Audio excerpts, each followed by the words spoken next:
राजगुरुनगरच्या प्रसिद्ध अशा डोंगराला वणवा लागलेला होता. एका लहान मुलाने सहज एक काडेपेटी फेकून दिल्यामुळे वणवा लागला होता. आणि एकदा वणवा लागला तो विझवता येत नाही. तो जर विझवायचा प्रयत्न केला तर आपला मृत्यू होऊ शकतो. त्याच्यामुळे मी काही करू शकलो नाही.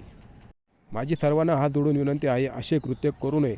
याने पक्ष्यांना खूप मोठा धोका होतो. त्यांची घरटी जळून जातात, त्यांची पिल्ले मरून जातात. मुंग्या, विंचू, सरपटणारे प्राणी यांचा जीव जातो. डोंगराचे सौंदर्य नष्ट होते. त्यामुळे असे कृत्य कोणी करू नये. आपण जर निसर्गात फिरायला आला तर त्याचा आनंद घ्या, पण असे कृत्य करून आपल्याला काय मिळते? याने आपण खूप सारी जीवसृष्टी नष्ट करतो. नवीन उगवलेली झाडं नष्ट करतो. बघा पक्षी किती उडत आहे, त्यांना जिवंत आकांत होत आहे.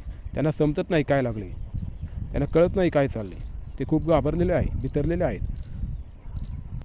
जास्त करून लहान मुले असे कामं करतात, त्यांना समजत नाही. त्यांना वाटतं आपण खूप मोठा झाड लावला आहे, खूप मोठं काम केलं, खूप मोठा पराक्रम केला आहे. पण तसं नाही, आपण खूप मोठं वाईट कृत्य केलेलं आहे. बघा पक्षी कसं उडत आहेत, त्यांना खूप भीती वाटत आहे. त्यांना समजतच नाही नक्की काय चाललं आहे. अख्खा डोंगर पेटून जातो आहे आणि काही क्षणातच खूप मोठी आग पसरते. पूर्ण डोंगर जळून जातो, पूर्ण डोंगर काळा होऊन जातो. डोंगरावर झाडे लावली पाहिजे, प्राण्यावर प्रेम केलं पाहिजे. अशी कामं करून आपल्याला मिळतं काय? एका छोट्याशा काडीने जी आग लागते ते पूर्ण डोंगर पसरून जातो. आणि अशी आग काही केल्या विझवता येत नाही. अशी आग विझवल्या गेल्यावर आपले कपडे जळून आपला मृत्यू होऊ शकतो. त्याच्यामुळे आपण बघण्यापलीकडे काही करू शकत नाही. त्याच्यामुळे माझी हात जोडून विनंती आहे, हा व्हिडिओ कोणी बघत असाल तर अशी कामं कोणी करू नये. लहान मुलांना समजून सांगा की अशी कृत्य करू नये, याने आपल्याला धोका होतो.